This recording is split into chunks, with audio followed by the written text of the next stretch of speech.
شیخ سوال یہ ہے کہ کیا شریعت اور عقل ان دونوں میں جو ہے ٹکراؤ ہے، کہ شریعت ایک کہتی ہے اور عقل ایک کہتی ہے، کیا ان دونوں کے اندر جو ہے ٹکراؤ کی کیفیت پیدا ہوتی ہے؟ اس کو بتائیں۔ دیکھیں، عام طور پر یہ مسئلہ میرے اور آپ کے لیے ایمان کے بعد ہی تھوڑا سا سمجھ میں آتی ہے بات۔ جی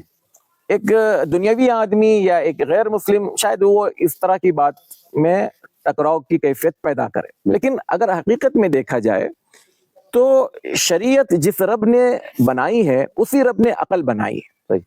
اب شریعت اور عقل میں دیکھا جائے تو ٹکراؤ ظاہراً نہیں ہے، کیونکہ دونوں کا بنانے والا ایک ہی ہے۔ اب جہاں تک ٹکراؤ کہیں لگ رہا ہے کہ شریعت ایک بات کہتی ہے، عقل اس کو نہیں مانتی ہے، تو وہاں پر ایک چیز ہے کہ جو چیز کو ہم شریعت سمجھ رہے ہیں، مثال کے طور پر قرآن تو بہت واضح ہے،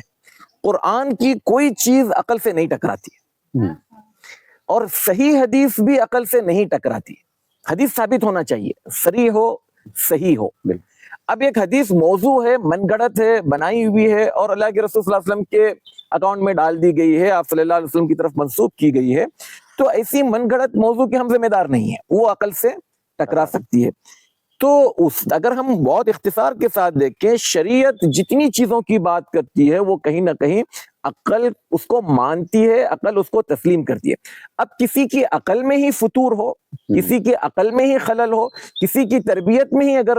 ایک چیز سمجھائی گئی ہو کہ یہ جیسے ایک اردو کا جملہ کہا جاتا ہے، آج دکان بند رکھا جائے گا۔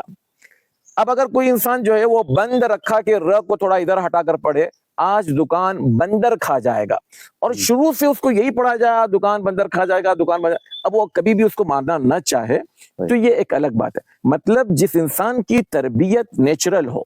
جو انسان فطری طور پر اپنی عقل لے کر چل رہا ہو، اس کو کسی نے غلط گائیڈ نہیں کیا ہو، مس گائیڈ نہ کیا ہو، تو وہ عقل اور شریعت آپس میں نہیں ٹکراتے، الا کہ کسی بیروپیے نے، کسی بدعقیدے نے کوئی چیز آپ کے دماغ میں ڈال دی ہو، تو پھر ہو سکتا ہے آپ کو عقل اور شریعت وہ کہیں نہ کہیں ٹکراتے ہوئے پائیں گے۔